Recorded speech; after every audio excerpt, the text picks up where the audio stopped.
Hello hi नमस्कार good morning मु स्वागत करछि मोर आ गोटे नुआ ब्लॉग चलंतु आज बुलिबा पुरी आपन फास्ट और लास्ट जा वीडियो रे कहबो कोन पई गली पुरी आपन वीडियो को फास्ट और लास्ट पर्यंत देखंतु लाइक करंतु सब्सक्राइब करंतु आ पुरी रो मजा नियो सकाळ मु सुई थाए नकेन देखला पहिला पुरी दिया पाए आ सब मु जल्दी जल्दी उठी गेली आ ब्रश करिया पाए रेडी हो गेली आ हम को खुशी थाए पुरी दिया पाए आज मु दांत वाश करबी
जानतो बहुत भल लगे 24 घंटा दुकान खुला बक्सी बाजार छक पाखे आम पहुँचलु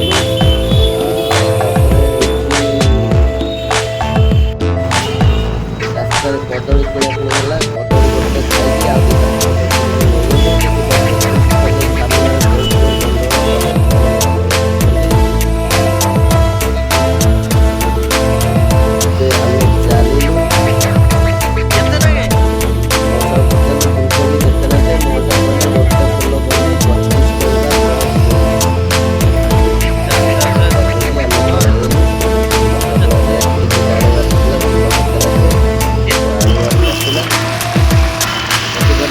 डबल कार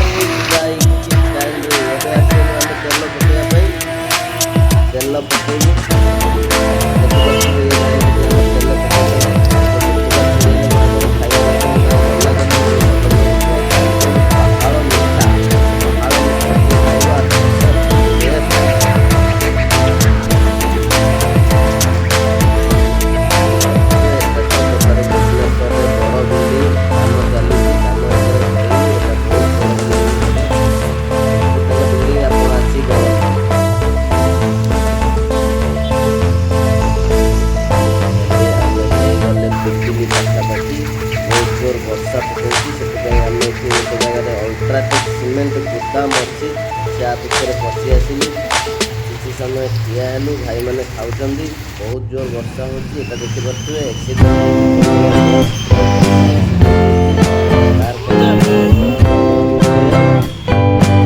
कदली आगे खाई आम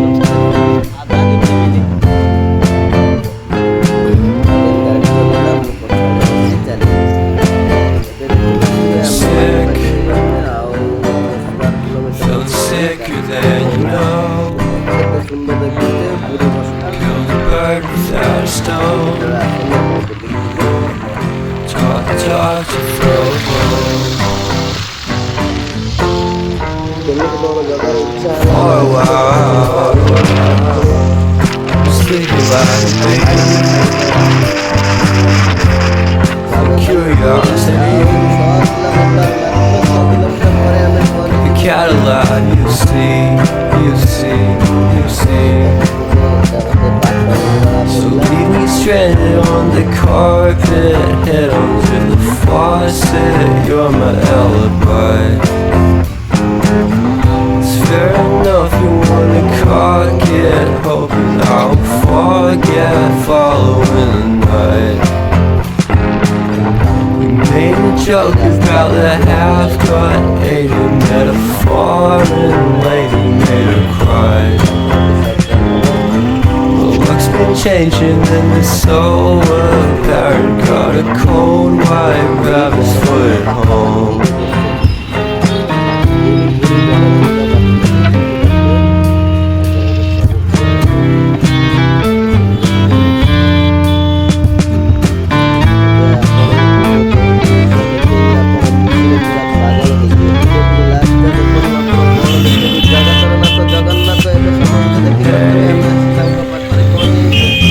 What a way to start the day.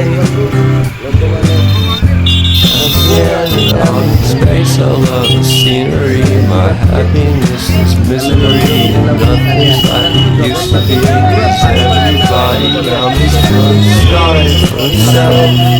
So why the hell am I to blame? I never underestimate the impact of the fourth wall breaking down upon my feet.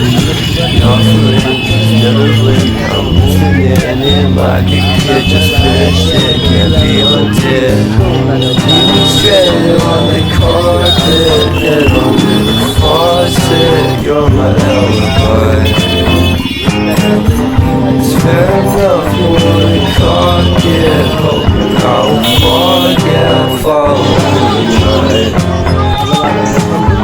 You made a joke about a half-cut alien met a foreign lady, made her cry. The luck's been changing and it's so apparent. Got a cold white rabbit's foot at home. ଆସି ପହଞ୍ଚି ଯାଇଛୁ C ପାଖରେ।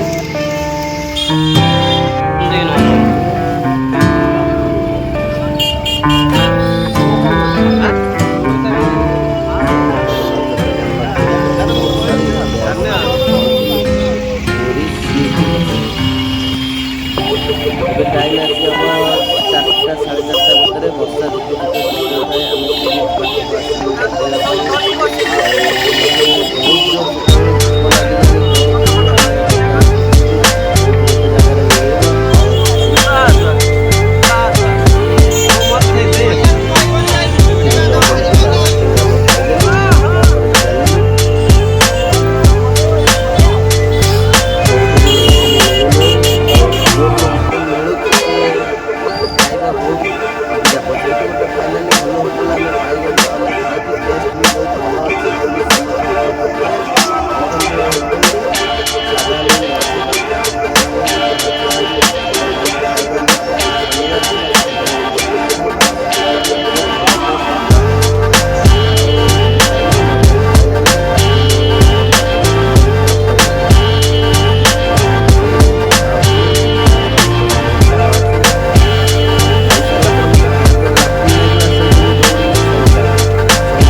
ଘଡ଼ଘଡ଼ି ଆସୁଛି,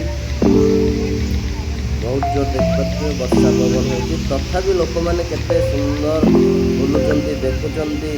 ଏ ଜଗାର ଦର୍ଶନ ପାଇଁ ସମସ୍ତେ ପୁରା ବାଇଆ ଅଛନ୍ତି। ଏବେ ପାଣି ଭିତରେ ମୁଁ ପୁରା ପଶିଯାଇଛି।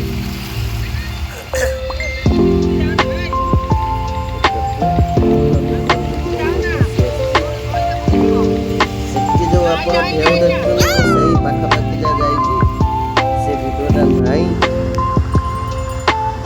ତାପରେ ଆମେ ଚାଲିଲୁ ବାହାରକୁ ଆଉ ଚପଲ ପାଇଁ, କାହିଁକିନା ଆମ ଚପଲ କିଏ ଚୋରି କରିକି ନେଇଯାଇଛି। ଆମେ ଚପଲ ପାଉନୁ, ଖାଲି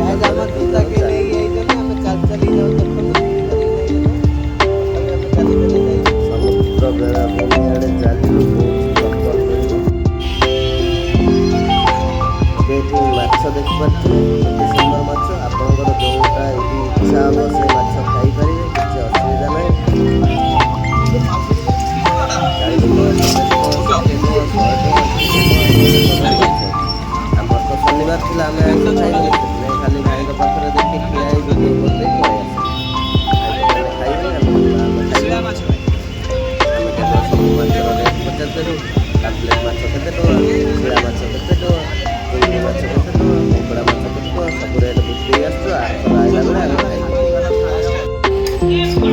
ଏବେ ଆମେ ଚାଉମିନ ନେଉଛୁ ଖାଇବା ପାଇଁ, ବହୁତ ଭୋକ ଲାଗିଲାଣି। ତାପରେ ଏଇଠି ଆଗରେ ଦେଖିବେ କ'ଣ ହେଉଛି। ଚାଉମିନ ନେଇକି ଯିବା ସମୟରେ ଆମକୁ ଜଣେ ମାଉସୀ ଡାକିଲେ, ମୁଁ ତାଙ୍କ ପାଇଁ ଗୋଟେ ଥଣ୍ଡା ନେଇକି ଯାଇଥିଲି। ଆଉ ମାଉସୀକି ଖୋଲିକି ଦେଲି ପିଇବା ପାଇଁ, ସେ ପିଇ ପାରୁନଥିଲା। ତାକୁ ମାଜାଟେ ତାଦେହରେ ପାଇପ୍ ଗଳେଇ ଦେଲି। ମାଉସୀ ତାର କଥା ମୋତେ କହୁଛି। ମୁଁ ତାକୁ ପଚାରିଲି ମଉସା କୁଆଡ଼େ ଗଲା, ସେ କହିଲେ ମଉସା ଏକ୍ସପାର୍ଟ ହେଇଛନ୍ତି। ସିଏ ଏ ଜାଗାରେ 12-13 ବର୍ଷ ହେଲା ଆସିକି ରହିଲେଣି। ଆଉ ବର୍ଷା ପବନ ଯାହା ବି ହେଲେ ସେ ସେଇ ଜାଗାରେ ଶୋଇଯାଆନ୍ତି। ଆଉ ମାଉସୀ ସହିତ 5-10 ମିନିଟ୍ ହସ ଖୁସି ହେଲା ପରେ ବହୁତ ଭଲ ଲାଗିଲା ନିଜକୁ। ମୋ ମାଉସୀ ଗାଲକୁ ଧରି ଫଟୋ ଉଠେଇ, ତାପରେ ମୁଁ କହିଲି ଆଉ ଯେତେବେଳେ ଆସିବି ତତେ ଦେଖା କରିବି। ତାପରେ ଏଠି ଜୁଟିଗଲେ ଆମର ବିହାରୀ ଦୋସ୍ତ, ବିହାରୀ ସାଙ୍ଗମାନେ ଆସିଥିଲେ। ଆମ ସହିତ କଥାବାର୍ତ୍ତା ହେଇ ମିଶେଇଲେ, କହିଲେ ଭାଇ ତମ ସହିତ ଭଲ ଲାଗିଲା, ଆମେ ଏଠି କିଛି ଜାଣିନୁ, ଆଉ କୋଉଠି କ'ଣ ଖାଇବା, କୋଉଠି ରହିବା।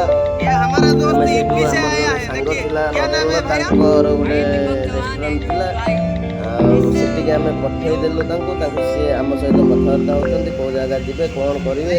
ଆଉ ସେ କେବେ ବି ଆସିନାହାନ୍ତି, ସେ ଆସିକି ଅନୁଗୁଳରେ ରହିଛନ୍ତି, ଜବ୍ କରୁଛନ୍ତି। ଆଉ ସେ କହୁଛନ୍ତି କି ଏଠି କିଛି ଜାଣିନାହାନ୍ତି, ସେଥିପାଇଁ ନଗେନ ତାଙ୍କୁ ଜଣାଉଛି।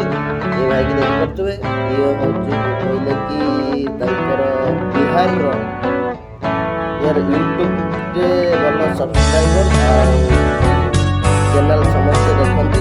ଆମେ କହିଲି ଯଦି ଦେଖନ୍ତି ତାହେଲେ ଭାଇଙ୍କ ସାଙ୍ଗରେ ଗୋଟେ ଭିଡ଼ିଓ ବନେଇଦେବା। ଆଉ ଭାଇ ବି କହିଲେ ଲାଇକ୍ ସବସ୍କ୍ରାଇବ୍ ମୋ ଚ୍ୟାନେଲ୍ କରିବା ପାଇଁ, ସାଙ୍ଗେ ସାଙ୍ଗେ କରିଦେଲେ। ଆମେ ତାଙ୍କୁ କହୁଛୁ ଜୟ ଜଗନ୍ନାଥ, ଜୟ ଓଡ଼ିଶା କହିବା ପାଇଁ। ଜୟ ଜଗନ୍ନାଥ, ଜୟ ଜଗନ୍ନାଥ। ତାଙ୍କୁ ସବୁ ଶିଖେଇ ସାରିଲା ପରେ ଜୟ ଜଗନ୍ନାଥ କହି ତାପରେ ଆମେ ବାହାରିଲୁ ଘରକୁ। ଦେଖନ୍ତୁ ଜାଗାକୁ ଲାଷ୍ଟ ମନ୍ଦିର ଦ୍ୱାର ଦେଇକି ଆସିଲୁ। ଆମେ କହିଲୁ ଯିବା ବେଳେ ଆଉ ଥରେ ଜଗାକୁ ଦର୍ଶନ କରିଦେଇ ଯିବା। ଦେଖିପାରୁଥିବେ କେତେ ଦେଖିଲେ ବି ମନ ଛାଡ଼ୁନାହିଁ ଯିବା ପାଇଁ।